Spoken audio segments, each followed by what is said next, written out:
कृष्ण लीला, कृष्ण भगवान की संपूर्ण जीवन गाथा श्री कृष्ण लीला अध्यात्म की सबसे प्रसिद्ध कथाओं में से एक है।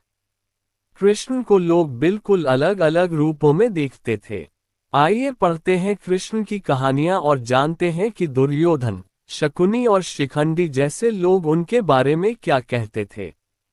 साथ ही जानते हैं उनकी कुछ लीलाएं। कृष्ण एक बहुत नटखट बच्चे हैं। वे एक बांसुरी वादक हैं और बहुत अच्छा नाचते भी हैं। वे अपने दुश्मनों के लिए भयंकर योद्धा हैं। कृष्ण एक ऐसे अवतार हैं जिनसे प्रेम करने वाले हर घर में मौजूद हैं। वे एक चतुर राजनेता और महायोगी भी हैं। वो एक सज्जन पुरुष हैं और ऐसे अवतार हैं जो जीवन के हर रंग को अपने भीतर समाये हुए हैं। जानते हैं उनके आसपास के लोग उन्हें किस रूप में देखते थे। एक, कृष्ण के बारे में दुर्योधन, शकुनी और अन्य की राय। दुर्योधन, कृष्ण को अलग अलग लोगों ने अलग अलग तरीकों से देखा और अनुभव किया है। इसे समझने के लिए दुर्योधन का उदाहरण लेते हैं। वह अपनी पूरी जिंदगी एक खास तरह की स्थितियों से घिरा रहा। इतिहास उसे एक ऐसे शख्स की तरह देखता है जो बहुत ही गुस्सैल, लालची और असुरक्षित था। वह हमेशा सबसे ईर्ष्या करता रहा और सबका बुरा चाहता रहा। अपनी ईर्ष्या और लालच में उसने जो भी काम किए, वे उसके और उसके कुल के विनाश की वजह बन गए। ऐसा दुर्योधन कृष्ण के बारे में कहता है। कृष्ण एक बहुत ही आवारा और मूढ़ व्यक्ति है, जिसके चेहरे पर हमेशा एक शरारती मुस्कान रहती है। वह खा सकता है, पी सकता है, गा सकता है, प्रेम कर सकता है, झगड़ा कर सकता है, बड़े उम्र की महिलाओं के साथ वह गप्पे मार सकता है और छोटे बच्चों के साथ खेल भी सकता है। ऐसे में कौन कहता है कि वह ईश्वर है? शकुनी, महाभारत का ही एक और चरित्र है शकुनी। शकुनी को कपट और धोखेबाजी का प्रतीक माना जाता है। वह कहता है, अगर हम मान ले कि वह भगवान है तो इससे क्या फर्क पड़ता है? आखिर भगवान कर क्या सकता है? भगवान बस अपने उन भक्तों को खुश कर सकता है जो उसकी पूजा करते हैं और उसे प्रसन्न रखते हैं। होने दो उसे भगवान, लेकिन मैं तो उसे बिल्कुल पसंद नहीं करता। जब आप किसी को बिल्कुल पसंद नहीं करते, तब भी आपको उसकी प्रशंसा करनी चाहिए। राधा, कृष्ण की बचपन की सखी और प्रेमिका राधे उनको बिल्कुल अलग तरीके से देखती थी। राधा कौन थी? एक साधारण सी गांव की लड़की जो दूध का काम करती थी। लेकिन राधा के नाम के बिना कृष्ण का नाम अधूरा माना जाता है, क्योंकि कृष्ण के प्रति उनमें अत्यंत श्रद्धा और प्रेम था। हम कृष्ण राधे कभी नहीं कहते हैं, हम कहते हैं राधे कृष्ण। एक साधारण सी गांव की लड़की इतनी महत्वपूर्ण हो गई जितने कि स्वयं कृष्ण। और कहीं कहीं तो वे कृष्ण से भी ज्यादा महत्वपूर्ण हो गई है। कृष्ण के बारे में राधा कहती है, कृष्ण मेरे भीतर हैं। मैं कहीं भी रहूं, वे हमेशा मेरे साथ हैं। वे किसी के भी साथ रहें तो भी वे मेरे साथ हैं। गरुड़ के पुत्र वेंतेय, गोमांतक पर्वत पर रहने वाले गरुड़ के पुत्र थे वेंतेय। वे किसी बीमारी की वजह से पूरी तरह अपंग हो गए थे। जब वे कृष्ण से मिले तो उनकी बीमारी पूरी तरह ठीक हो गई और वे अपने दम पर चलने लगे। वे कहते हैं, मेरे लिए तो कृष्ण भगवान हैं। कृष्ण के चाचा अक्रूर, कृष्ण के चाचा अक्रूर एक बुद्धिमान और सज्जन पुरुष थे। उन्होंने कृष्ण के बारे में अपनी सोच को इस तरह बताया है, इस युवा बालक को देखकर मुझे लगता है मानो सूर्य, चंद्र, तारे सब कुछ उसके चारों तरफ चक्कर काट रहे हों। जब वो बोलता है तो ऐसा लगता है मानो कोई शाश्वत और अविनाशी आवाज सुनाई दे रही हो। अगर इस संसार में आशा नाम की कोई चीज है तो वह स्वयं कृष्ण ही है। उद्धरण चिन्ह, शिखंडी। शिखंडी के बारे में तो हम सभी जानते हैं कि उसकी स्थितियां कुछ अलग तरह की थीं। बचपन से ही उन्हें काफी सताया गया था। उनकी सुनिए, वैसे तो कृष्ण ने मुझे उम्मीद की कोई किरण नहीं दिखाई है। लेकिन वह जहां भी होते हैं, आशा की एक लहर चलती है जो सबको छूती है और सबका जीवन बदल देती है। 2. श्री कृष्ण की बचपन की कहानी। कृष्ण जन्म। वसुदेव ने अपने 8वें पुत्र को नंद और यशोदा की पुत्री के स्थान पर रख दिया और उस नन्ही बच्ची को लेकर वापस आ गए। जब कंस वहां पहुंचा तो वसुदेव और देवकी ने उसे कहा, इसे छोड़ दो, ये तो लड़की है। पर कंस नहीं माना और उसने उस बच्ची को जमीन पर पटकना चाहा। पर वो बच्ची जमीन पर नहीं गिरी, उसने एक अलग ही रूप धारण कर लिया। कृष्ण का बाल्यकाल। कृष्ण माखन चुराया करते थे और माखन ही गोपियों की आजीविका थी। ऐसे में वे कृष्ण की मां से शिकायत करती थीं। पर कृष्ण मासूम बनकर उन्हें फिर से मना लेते थे। कृष्ण के सांवले होने पर भी हर कोई उन पर मुग्ध था। ऐसा इसलिए था क्योंकि वे हर समय मुस्कुराते रहते थे। कृष्ण ने उठाया गोवर्धन पर्वत। गोकुल के लोगों में इंद्रोत्सव मनाने की परंपरा थी, पर कृष्ण के कहने पर उन्होंने गोपोत्सव मनाने का फैसला किया। उसी समय गोकुल में भारी वर्षा हुई और यमुना का स्तर इतना बढ़ गया कि सब कुछ डूबने लगा। ऐसे में कृष्ण सभी को गोवर्धन पर्वत की गुफाओं तक ले गए। तभी अचानक एक चमत्कार हुआ और पर्वत जमीन से ऊपर उठ गया। 3. कृष्ण एक गुरु के रूप में। भक्ति योग का महत्व। श्रीमद् भगवद गीता के 12वें अध्याय में कृष्ण से अर्जुन ने चैतन्य के निराकार और साकार स्वरूप के अंतर के बारे में पूछा था। श्री कृष्ण बताते हैं कि निराकार की साधना कठिन है, पर भक्ति का मार्ग सरल है। वे अर्जुन को बताते हैं कि अगर वो पूरे विश्वास के साथ उनमें मन लगाए तो वो मुक्ति को प्राप्त हो जाएगा। मृत्यु के पल का महत्व। श्री कृष्ण अर्जुन को समझाते हैं कि मृत्यु के समय जो भी मनुष्य उन्हें याद करते हुए अपना शरीर त्यागता है, वे उन्हें प्राप्त हो जाता है। गुरु हमें आखिरी पल पर उठने वाले विचारों का महत्व समझाते हैं और बताते हैं कि मुक्ति को पाने के लिए अंतिम समय में कैसी भीतरी स्थिति की जरूरत होती है। कृष्ण भक्तों को क्यों जेल में पड़े कष्ट। बलराम ने एक बार कृष्ण से ये प्रश्न पूछा कि तुम्हारे होते हुए हमें इतने कष्ट क्यों झेलने पड़ रहे हैं। इस पर श्री कृष्ण ने उन्हें आध्यात्मिक पथ की प्रकृति के बारे में समझाया। वे बता रहे हैं कि एक बार पथ पर आने के बाद किस तरह आपके कर्म तेजी से चलते हैं और आप जीवन को हर रूप में बहुत तीव्रता से अनुभव करते हैं। 4. कृष्ण का जीवन। भगवान कृष्ण की साधना। एक साधक ने सद्गुरु से प्रश्न पूछा कि भगवान कृष्ण ने अपने जीवन में क्या साधना की थी। गुरु हमें बता रहे हैं कि कृष्ण जीवन के हर पल आनंदित और चेहरे पर मुस्कान लिए रहते थे। यही उनकी साधना थी। इसके अलावा वे हमें उस साधना के बारे में भी बता रहे हैं जो कृष्ण ने गुरु संदीपनी के सानिध्य में की थी। कृष्ण का ब्रह्मचर्य और उनकी लीलाएं। भगवान कृष्ण ने गोपियों के साथ रस लीलाएं रचाई थीं, पर फिर उन्होंने कुछ वर्ष ब्रह्मचारी का जीवन भी जिया था। गुरु हमें बता रहे हैं कि ब्रह्मचर्य का जीवन जीने का मतलब है मैं और तुम का फर्क न होना। कृष्ण में ये गुण बचपन से ही था, जब उन्होंने माता यशोदा को अपने मुख में पूरे ब्रह्मांड के दर्शन कराए थे। जरासंध और शिशुपाल का अंत। शिशुपाल कृष्ण की बुआ का बेटा था। उसे कृष्ण से बहुत ईर्ष्या थी और वो हमेशा कृष्ण को अपशब्द कहता रहता था। कृष्ण ने वचन दिया था कि वे उसकी 99 गलतियां माफ कर देंगे, पर एक और गलती करने पर वे खुद को नहीं रोक पाएंगे। एक दिन शिशुपाल भीष्म और उनकी माता गंगा के बारे में अपशब्द कहने लगा और वो उसकी 100वीं गलती थी। श्रीगला वासुदेव का अंत। करावीरपुर का राजा श्रीगाला वासुदेव खुद को भगवान का अवतार मानता था।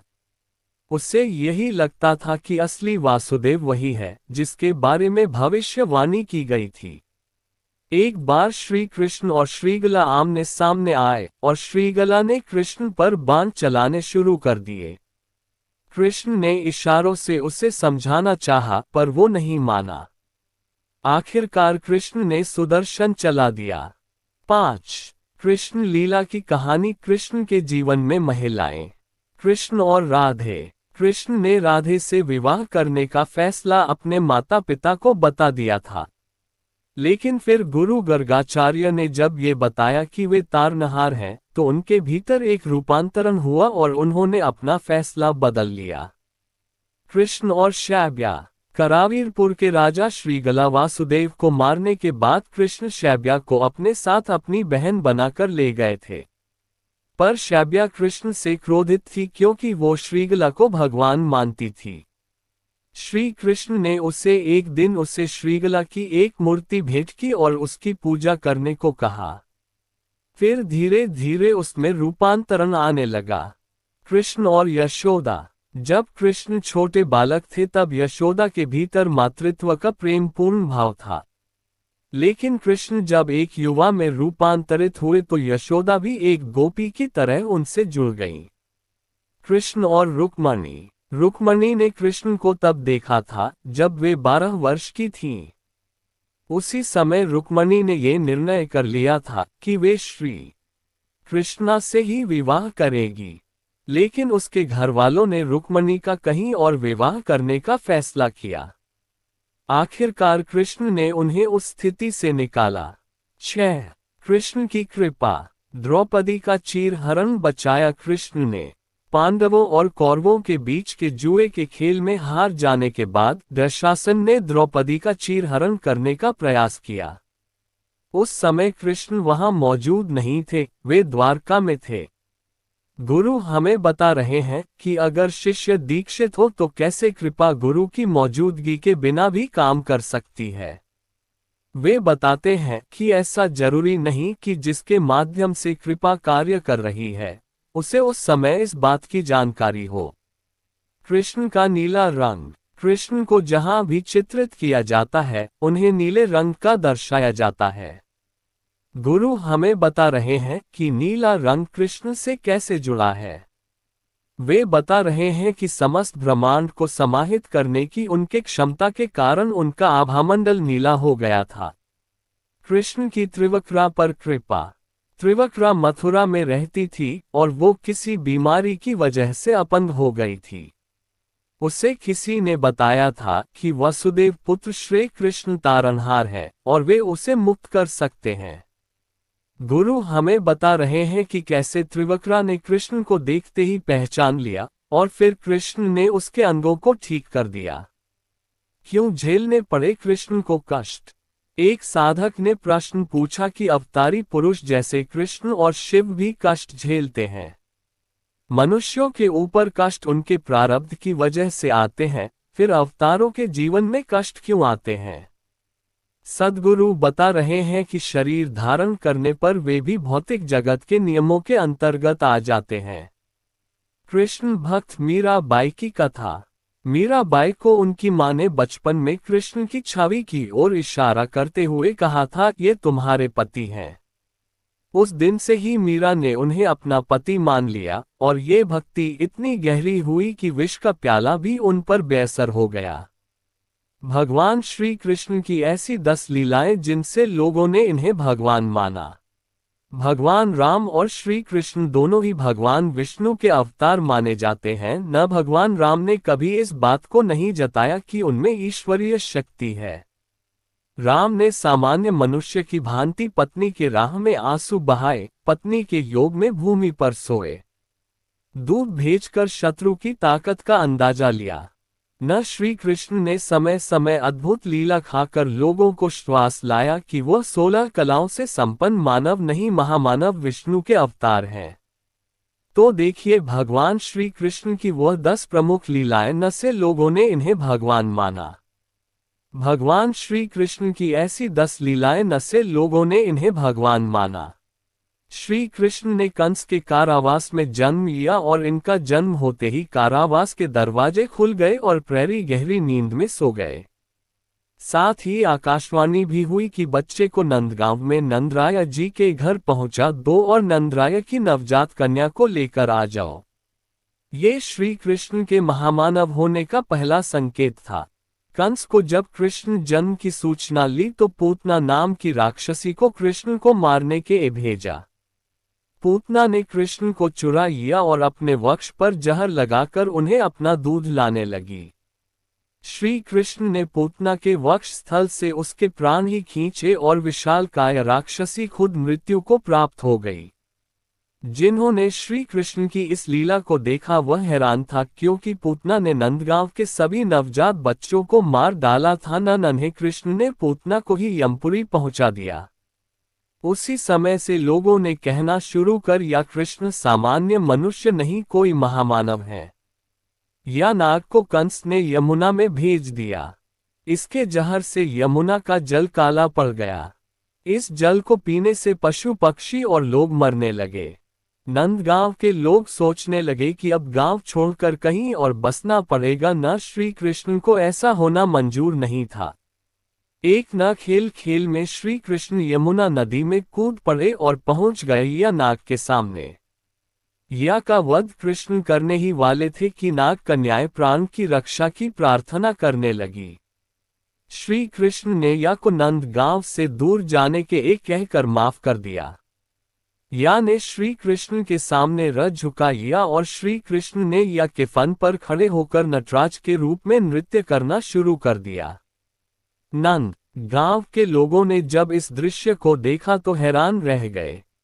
इंद्र द्वारा मूसलाधार बरसात जाने पर नंदगांव के पशुओं और लोगों की रक्षा के श्री कृष्ण ने गोवर्धन पर्वत को अपनी छोटी उंगली पर उठा लिया और कई दिनों तक सब कुछ सामान्य चलता रहा। तब इंद्र को माफी मांगने के श्री कृष्ण के सामने आना पड़ा। लोगों ने श्री कृष्ण की यह लीला देखी तो उन्हें पूरा यकीन हो गया कि श्री कृष्ण मनुष्य रूप में भगवान है। और श्री कृष्ण के कहने पर गोवर्धन पर्वत की पूजा शुरू कर दी और तभी से हर साल गोवर्धन पर्वत की पूजा की परंपरा चली आ रही है। कंस के पहलवानों को तक करके कंस का वध करना सी सामान्य व्यक्ति के वश की बात नहीं थी। जैसे ही श्री कृष्ण ने कंस का वध या चारों दिशों से श्री कृष्ण के जयकारे गूंज उठे। श्री कृष्ण के गुरुनी के पुत्र की वर्षों पहले सागर में डूब जाने के कारण मृत्यु हो चुकी थी। गुरु दक्षिणा देने के समय श्री कृष्ण ने गुरु के मन की बात जान ली और उनके पुत्र को वापस तक करके उन्हें लौटा दिया। जब गुरु ने अपने पुत्र को देखा तो उन्हें यकीन हो गया कि श्री कृष्ण मनुष्य देह धारण हुए वास्तव में परमात्मा है, क्योंकि मरे हुए व्यक्ति को करना सी मनुष्य या सामान्य देवता के वश की बात नहीं है। चीर हरण के समय द्रौपदी ने श्री कृष्ण का ध्यान लिया था और द्रौपदी की साड़ी इतनी लंबी होती चली गई कि दुशासन थक कर बैठ गया। इस तरह श्री कृष्ण ने द्रौपदी की लाज बचाई।